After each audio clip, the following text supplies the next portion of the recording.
Saudações filosóficas! Depois de uma breve tour por São Paulo para acompanhar o Knot Fest, festival de rock, com Slipknot e companhia, massa, de volta aqui para trocar sempre uma ideia filosófica. E o festival não é o tema do vídeo, muito embora eu ainda esteja na vibe do metal.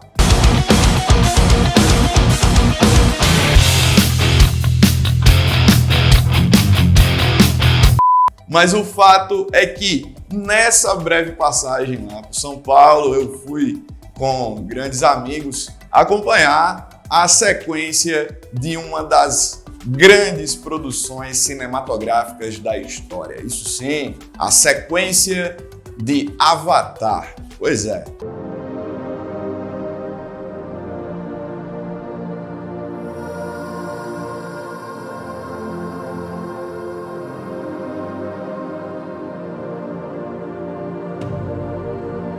Você que está aqui para essa troca de ideias certamente já acompanhou o filme, conhece o enredo, só que nós não estamos aqui necessariamente para dar spoiler, porque nós temos uma política anti-spoiler. Na verdade, a gente está aqui para tentar trazer as pontes, sabe? As referências filosóficas que vão ampliar a nossa compreensão sobre o roteiro. É essa parada. E assim, de cara, é importante a gente entender que o James Cameron, o grande roteirista, diretor do filme, logo depois do sucesso absurdo de Titanic, ele se empenhou aí na construção desse cenário, desse mundo aí do Avatar, E aí a gente vai, evidentemente, tentar captar algumas mensagens que provavelmente o James Cameron está tentando passar para o grande público. Vamos experimentar um pouco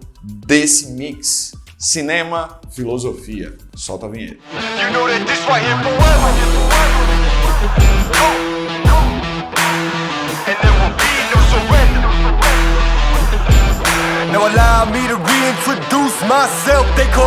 Então, indo logo direto no papo sobre o novo filme, a gente nitidamente tem uma preocupação. Os oceanos, com os mares, a gente tem essa preocupação. Na verdade, Avatar é um enredo que traz muito essa ligação do ser vivo, do ser humano com a natureza, como deve se dar essa convivência. E a gente tem duas vertentes muito claras. A gente tem uma vertente, de fato, de harmonia, de equilíbrio, de respeito, e a gente tem uma vertente que é mais voltada para os humanos e não para os humanoides, A gente tem uma vertente voltada para os humanos, que é de exploração, devastação, destruição. E aí eu trago duas referências para a gente poder refletir sobre a relação do ser humano, do ser vivo, com a natureza no Avatar. Uma referência que eu trago é o filósofo Hans Jonas, que se notabilizou por ter desenvolvido a sua ética da responsabilidade. O Hans Jonas, ele vai dizer que o progresso tecnológico, o progresso econômico,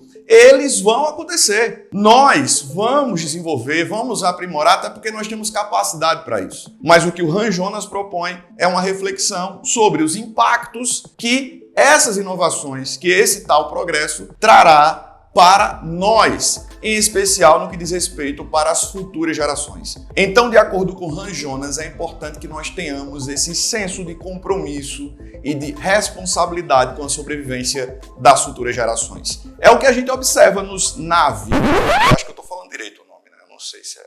Eu acho que não é possível que eu esteja errando o nome da raça dos simpáticos lá. Porque eu tenho um apóstrofo e um VI, Na'vi. Então a gente percebe isso claramente nos Na'vi, essa questão de pensar no legado, pensar na família, pensar numa relação onde os próprios nativos, eles se reconhecem como parte desse todo que é a natureza. Isso é muito legal. Então nós temos aí essa referência, dá para captar, legal. Só que a gente percebe que há nitidamente um confronto, um conflito pela sobrevivência, né? A gente tem aí os humanos e os Na'vi em lados opostos, infelizmente, mas é assim que se dá. E aí nós temos recursos naturais, nós temos território em disputa. E, nitidamente, a gente também pode perceber uma metáfora com relação à nossa trajetória enquanto espécie nesse planeta, que é o planeta Terra. Porque, afinal de contas, nós temos vários povos que se caracterizaram por essa ideia de domínio, de expansão, de controle, de monopólio, o que acabou gerando muitas guerras. Então, eu acredito que a grande referência aí da vez para esse cenário, sabe, caótico, esse cenário de conflito, um cenário bélico, é o pensador contratualista Thomas Hobbes. Nós não podemos esquecer que Hobbes é aquele pensador que vai falar que no estado de natureza nós somos maus, nós somos violentos. Hobbes é o pensador que você já deve ter ouvido falar, que afirma, né, que ele argumenta que o homem é o lobo do homem. Nós estamos numa condição de guerra de todos contra todos. Então, se tem uma coisa que a gente percebe nessas produções aí do James Cameron é justamente essa ideia do conflito. E o Hobbes é uma peça fundamental para a gente tentar entender as motivações e como funciona esse desenrolar das ações dos seres humanos no que diz respeito ao outro, né? Esse tratamento com o outro é muito interessante. E outro elemento que eu considero também fundamental nesse ponto é o historiador israelense Yuval Noah Harari. O Harari, em várias obras, e em especial eu destaco Homo Deus, o Harari ele fala sobre essa nossa saga, né, de sobrevivência, mas ao mesmo tempo de criação de técnicas e ferramentas para que a gente possa se impor e dominar tudo. E o que está acontecendo, segundo Harari, é que nós estamos trabalhando numa etapa para lá de perigosa, para dizer o mínimo, da inteligência artificial, do hackeamento do ser humano, da engenharia genética. Engenharia genética que é um ponto fundamental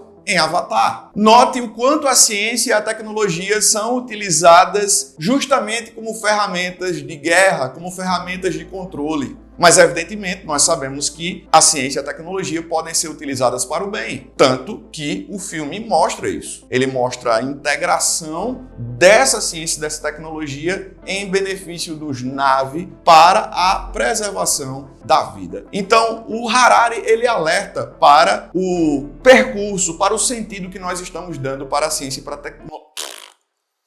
Para a ciência e para a tecnologia. Essa preocupação puramente econômica, ela tende a trazer prejuízos absurdos do ponto de vista humano, social, e isso de fato é problemático. O que eu também aponto como uma referência justamente nessa maneira dos Na'vi se relacionarem. A gente percebe ali uma ética, uma honra, uma valorização das instituições, dos laços, dos elos, da palavra, né? Nessa produção em especial, a gente vê o quanto uma tribo vai buscar a ajuda de outra tribo e ali é estabelecida uma relação de honra, de compromisso, de fidelidade, de lealdade. Então, é interessante observar o quanto esses nativos, eles se assemelham muito aos nativos que nós encontramos em vários continentes. Continente africano, continente americano. A gente percebe o quanto os nativos, dentro das suas tradições, eles constroem códigos e valorizam essa ideia da duelo com o outro. E nisso eu vejo uma pegada bem kantiana. O lance de ser exemplo, o lance de você cumprir com a verdade, você honrar justamente a sua posição como alguém que pode trazer prejuízos para o todo, mas que também pode trazer benefícios para o todo. E eu também percebo ali uma pitada kantiana quando a gente nota que os nativos, em especial, eles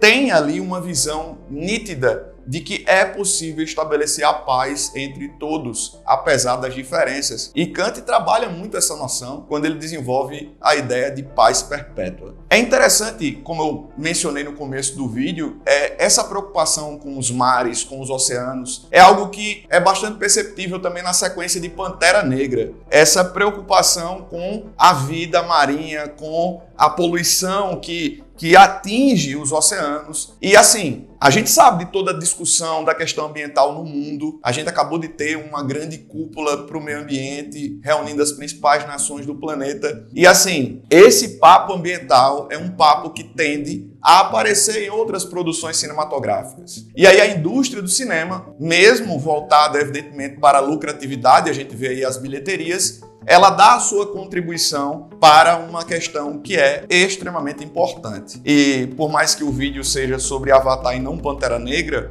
dá para construir uma ponte não só com essa preocupação da preservação dos mares, mas também com essa preocupação com a ancestralidade, com as tradições, com as culturas locais e com o respeito que deve haver entre os povos. Isso é muito legal. Então, você que é fã de cinema, você que é fã de Avatar e de outras produções, aparece por aqui, que esse não é um papo isolado. A gente está sempre tentando fazer um link legal entre a cultura pop e o universo das humanas, da filosofia, da sociologia e da psicologia. Deixa aí o teu like, se inscreve no canal, compartilha com teu amigo ou tua amiga que gosta de cinema, que gosta de ficar nessas brisas assim, sabe? Caramba, isso me lembrou tal teoria de tal pensador. Isso é muito maneiro. Beleza? Um grande abraço e até a próxima.